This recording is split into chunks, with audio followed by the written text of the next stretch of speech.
바울과 및 동행하는 사람들이 바보에서 배 타고 밤빌리아에 있는 버가에 이르니 요한은 그들에게서 떠나 예루살렘으로 돌아가고, 그들은 버가에서 더 나아가 비시디아 안디옥에 이르러 안식일에 회당에 들어가 앉으니라. 율법과 선지자의 글을 읽은 후에 회당장들이 사람을 보내어 물어 이르되, 형제들아, 만일 백성을 권할 말이 있거든 말하라 하니, 바울이 일어나 손짓하며 말하되, 이스라엘 사람들과 및 하나님을 경외하는 사람들아 들으라. 이 이스라엘 백성의 하나님이 우리 조상들을 택하시고 애굽 땅에서 나그네 된 그 백성을 높여 큰 권능으로 인도하여 내사 그래서 약 40년 그들의 소행을 참으시고 가나안 땅 7 족속을 멸하사 그 땅을 기업으로 주시기까지 약 450년간이라. 그 후에 선지자 사무엘 때까지 사사를 주셨더니, 그 후에 그들이 왕을 구하거늘 하나님이 베냐민 지파 사람 기스의 아들 사울을 40년간 주셨다가 배하시고 다윗을 왕으로 세우시고 증언하여 이르시되, 내가 이새의 아들 다윗을 만나니 내 마음에 맞는 사람이라 내 뜻을 다 이루리라 하시더니, 하나님이 약속하신 대로 이 사람의 후손에서 이스라엘을 위하여 구주를 세우셨으니 곧 예수라. 그가 오시기에 앞서 요한이 먼저 회개 세례를 이스라엘 모든 백성에게 전파하니라. 요한이 그 달려갈 길을 마칠 때에 말하되, 너희가 나를 누구로 생각하느냐? 나는 그리스도가 아니라 내 뒤에 오시는 이가 있으니 나는 그 발의 신발끈을 풀기도 감당하지 못하리라 하였으니, 얘들아, 아브라함의 후손과 너희 중 하나님을 경외하는 사람들아, 이 구원의 말씀을 우리에게 보내셨거늘 예루살렘에 사는 자들과 그들 관리들이 예수와 및 안식일마다 외우는 바 선지자들의 말을 알지 못하므로 예수를 정죄하여 선지자들의 말을 응하게 하였도다.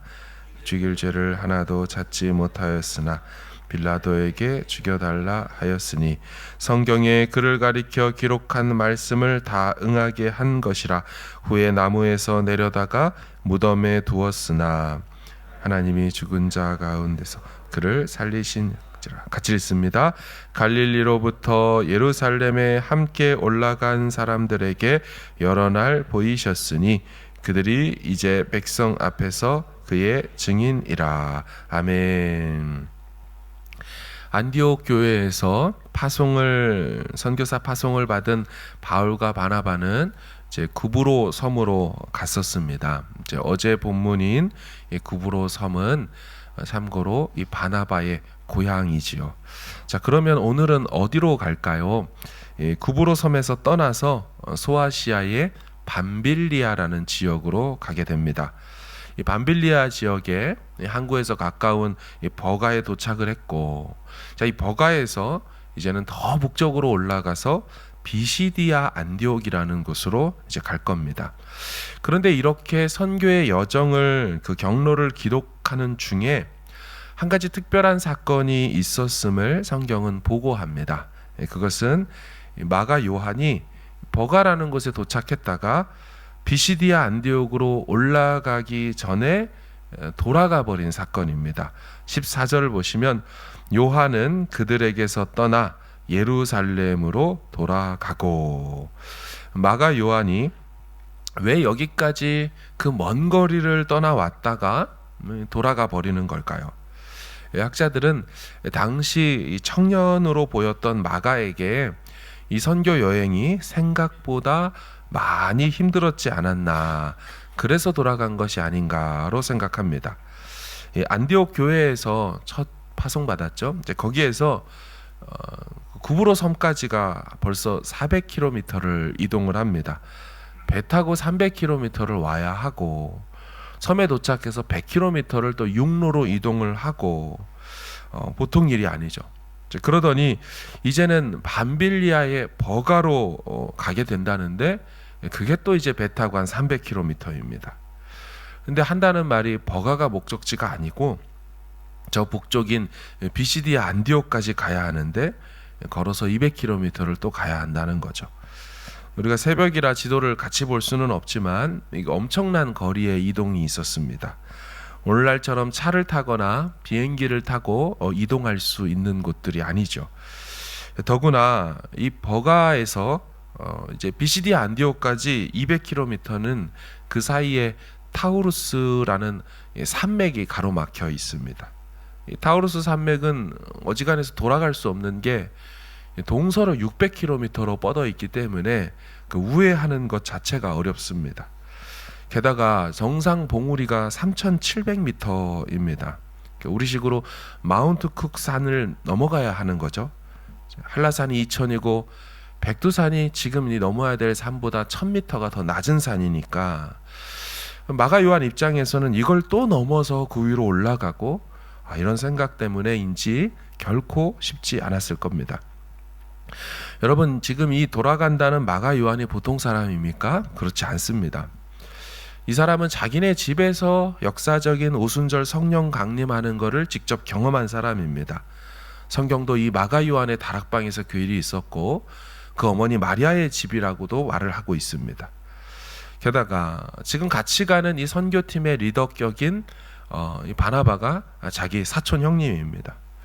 자신을 잘 도와주고 이끌어줄 리더도 있고 친척이고, 여러분 그럼에도 이게 쉽지 않았다는 거죠. 선교가 결코 만만치 않았다는 것입니다. 성령을 경험했고 사촌 형님이 선교사이어도 결코 만만치 않은 걸음이었습니다. 그래서인지 몰라도 이 타우루스 산맥 앞에서 마가 요한은 돌아가기로 결정합니다.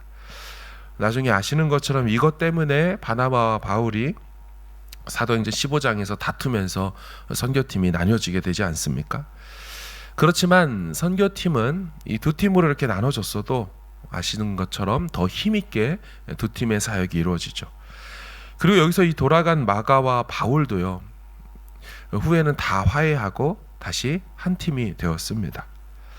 옥중서신인 이 골로새서 4장을 보면 이 사도 바울이 말하기를 자신과 함께 이 감옥에 갇혀 있는 사람이 바나바의 사촌인 마가라고 말을 해주죠.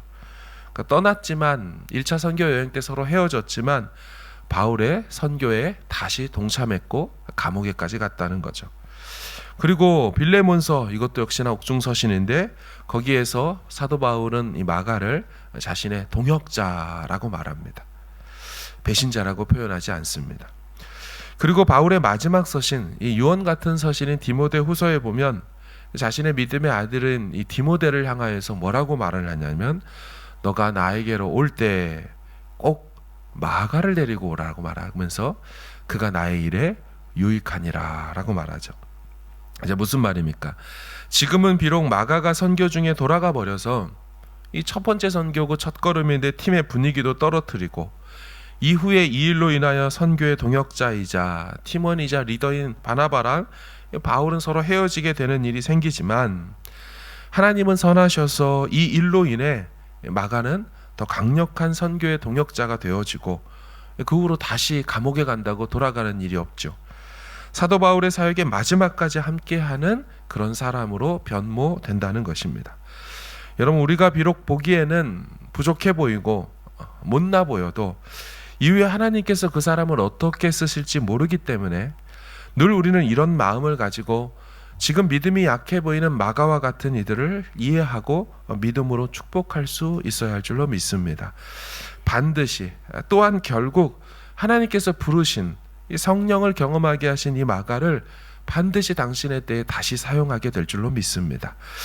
자, 이제 이렇게 바나바와 바울은요, 타우루스 산맥을 넘어서 이 비시디아 안디옥에 도착을 합니다.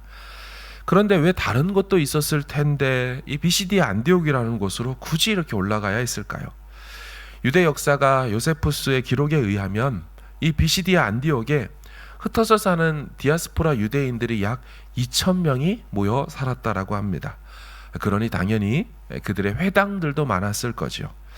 아직은 사도 바울이 회당 중심으로 찾아다니며 주로 동족 복음화에 힘을 쓰고 있던 시절이었기에 회당이 많은 곳으로 갔던 것으로 보입니다. 그들은 이제 안식일에 회당 예배에 참석을 합니다. 그 회당에 기존에 있었던 사람들 입장에서 평소에 보지 못하던 낯선 두 명의 사람이 온 거를 보고 오늘 본문에 보니까 회당장들이 사람을 보내서 무슨 할 말이 있는지를 물어보라고 합니다. 당시에 회당 예배가 어떻게 이루어졌느냐? 특별한 설교자가 있다기보다는요. 앞에서 율법과 선지자의 글, 모세오경과 선지서들을 읽게 되면 이제 그때 회중 중에 나와서 혹은 그 자리에 일어서서 할 말이 있으면 그 율법에 대한 설명과 해석들을 하는 방식이었습니다. 본문의 15절을 보시면요. 율법과 선지자의 글을 읽은 후에 회당장들이 사람을 보내어 물어 이르되 형제들아, 이 바울과 바나바죠. 만일 백성을 권할 말이 있거든 말하라 하니. 여러분, 이 좋은 기회를 바울이 놓칠 리가 없습니다. 16절에 바울이 일어나 손짓하여 말하되 이스라엘 사람들과 및 하나님을 경외하는 사람들아 들으라. 바울이 자리에서 일어나서 손짓으로 사람들의 이목을 집중시킨 후에 그 회중에 있었던 두 부류의 사람들을 지칭해서 부릅니다. 첫째는 이스라엘 사람들아 라고 부르고, 둘째는 하나님을 경외하는 사람들아. 첫 번째 불렀던 이스라엘 사람들아, 이것은 혈통적 유대인들을 말하고요. 둘째, 하나님을 경외하는 사람들이라는 표현은 이방인으로서 하나님을 경외하는 사람들. 우리가 이미 앞에서 봤던 로마의 백부장인 고넬료와 같이 이방인이지만 하나님을 경외하는 사람들이 회당에 있었던 것으로 보입니다. 사도 바울은 그간 사도행전에서 나왔던 이 베드로의 설교도 있었습니다. 스데반의 설교도 있었지요. 이제 비로소 본인의 설교를 이제 이어가게 됩니다. 그 처음은 어떻게 시작할까요? 구약의 근거에서 신명기의 쉐마 들으라 이스라엘이여, 이 말씀처럼 시작합니다. 자, 16절 마지막과 17절을 보시면 들으라, 이 이스라엘 백성의 하나님이 그 옛날 모세가 광야에서 이스라엘 백성들에게 하나님만을 사랑하고 그분만을 섬길 것을 촉구했던 그 설교의 시작처럼 들으라 하면서 시작을 하죠. 자, 그리고 이 베드로하고 스데반의 이전의 설교는요, 그 시대가 아브라함으로부터 시작을 했다면 이 사도 바울은 출애굽의 모세 시대부터 시작을 하게 됩니다. 그 내용은 하나님이 우리 조상들을 택하셨다. 애굽 땅에서 나그네 되었지만 큰 권능으로 출애굽 인도하셨고 가나안 땅까지 인도하여 이 땅을 그 기업으로 주셨다. 자, 그러면서 바울은 그 기간을 약 450년이라고 말합니다. 어떻게 된 계산일까요? 이집트 시절에 노예로 있었던 400년, 그리고 나머지 50년은 광야 시절의 40년과 그 다음에 가나안 땅에 정복 전쟁하는 약 10년을 합쳐서 총 450년이라 한 겁니다. 자, 그런데 그 기간에 하나님께서 그들을 인도하시며 행하셨던 것이 있다고 하는데 18절에 이렇게 되어 있습니다. 광야에서 약 40년간 그들의 소행을 참으시고, 하나님께서 그들을 참으셨다라고 합니다. 구원해 주시고 인도해 주셨건만 감사는커녕 원망과 불평밖에 없었던 그들에게 하나님은 당신의 언약에 스스로 신실하심을 지켜내면서 광야 여정 내내 그들을 참아주셨다라고 말합니다. 그러면서도 하나님은 계속해서 역사 속에 선지자 사무엘 때까지 사사들을 보내주셨고, 또 그들이 왕을 구한다고 왕달라고 하니 베냐민 사람 기스의 아들 사울도 보내주셨지만 후에 그를 패하시고 이제는 그들이 구한 왕이 아니라 당신이 주시는 왕으로서 다윗을 주셨다. 내가 이새의 아들 다윗을 만나니 내 마음에 맞는 사람이라 내 뜻을 이루리라, 이렇게 하셨다라고 설교를 합니다. 자, 그리고 하나님께서 말씀하신 이 다윗을 통해 이루실 당신의 뜻, 내 뜻, 여러분 이것을 이루셨다고 하는데 그 당시 다윗을 통해 이루신 뜻이 무엇일까요? 23절입니다. 하나님이 약속하신 대로 이 사람의 후손에서 이스라엘을 위하여 구주를 세우셨으니 곧 예수라.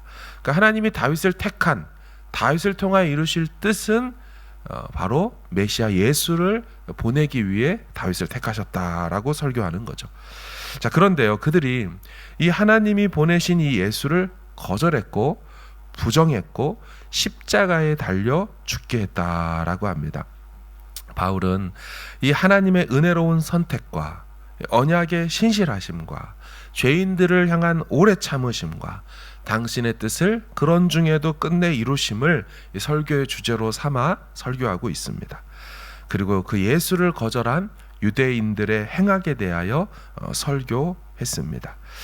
아마 사도 바울은 이 얘기를 하면서 사실은 남 얘기라고 생각되지 않았을 겁니다. 바로 자기의 과거의 삶 아니겠습니까? 유대인으로서 그 옛날 조상들의 불순종함과 거절과 거부를 본인도 그렇게 행하며 살아왔기 때문에 남의 얘기하듯이 말하지 않았을 것입니다. 자신을 돌아보고 자신과 같이 앉아있는 그 회당의 사람들을 그런 마음으로 바라봤을 거죠. 사랑하는 여러분, 하나님은 신실하시고 정확하시고 오래 참으시며 당신의 구원 역사, 곧 하나님의 뜻을 이루고 계시는 줄로 믿습니다. 어떻게 달려온 길인데 바울이 이 복음을 대충 전할 수가 있겠습니까? 비록 오는 길에 동역자의 사촌 동생이 여러 이유들로 하차하며 집으로 돌아갔지만 그렇다고 해서 포기할 수 없는 복음의 여정입니다. 그같이 불순종하며 살아왔던 바울을 하나님이 끝내 찾아내셨고 찾아와서 만나 주셨기 때문에 오늘 본문 속에서도 그 주님이 바울을 통해 또 비시디아 안디옥의 회당에 앉아있는 수많은 사람들을 만나주고 계시고요. 오늘 우리에게도 이 말씀을 통해 다시 만나주고 계시는 줄로 믿습니다. 오늘도 자기 마음에 맞는 사람을 택하시고 통하여 일하시는 하나님이십니다. 그 은혜와 그 주님의 마음을 생각하면서 그 은혜 안에서 승리할 수 있는 우리 모두가 되기를 간절히 주의 이름으로 축원합니다. 하나님의 그 신실하심, 죄인을 향하여 오래 참으심, 그러면서 당신의 뜻을 우리의 인생 가운데 끝내 이루어가 계시는 그 하나님의 일하심을 기억하며 주님, 저도 포기하지 않겠습니다. 저를 통하여 주의 뜻을 오늘도 이루어 주옵소서라고 우리 삶의 자리에서 이 복음 전하며 복음으로 살아내는 저 여러분 되기를 주의 이름으로 축원합니다. 아멘. 무덤 문이 열리고 무덤 문이 열리고 마른 뼈 살아나니 주로 인해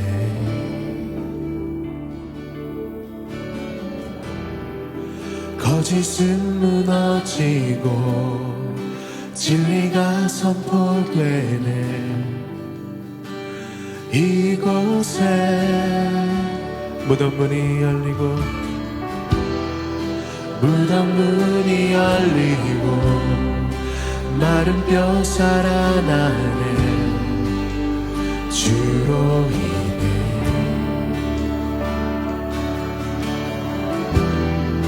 거짓은 무너지고 진리가 선포되네. 이곳에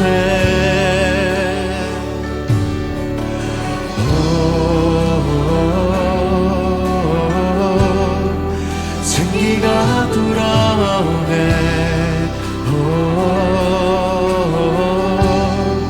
성령이 일하시네.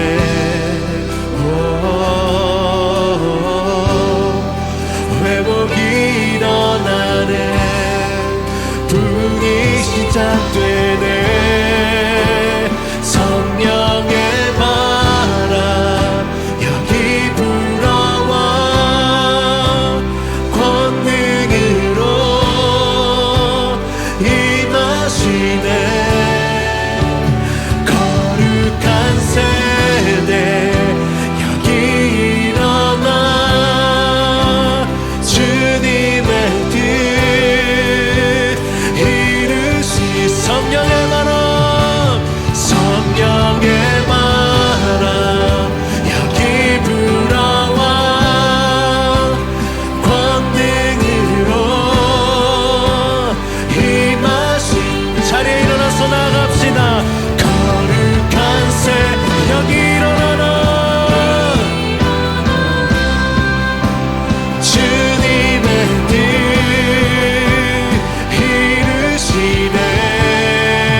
문이 열리고 마른 뼈 살아나 주로 인해 우리 믿음의 고백으로 나갑니다. 거짓은 무너지고 거짓은 무너지고 진리가 선포되네. 이곳에 무덤 문이 열리고 무덤 문이 열리고 마른 뼈 살아나네. 주로 인해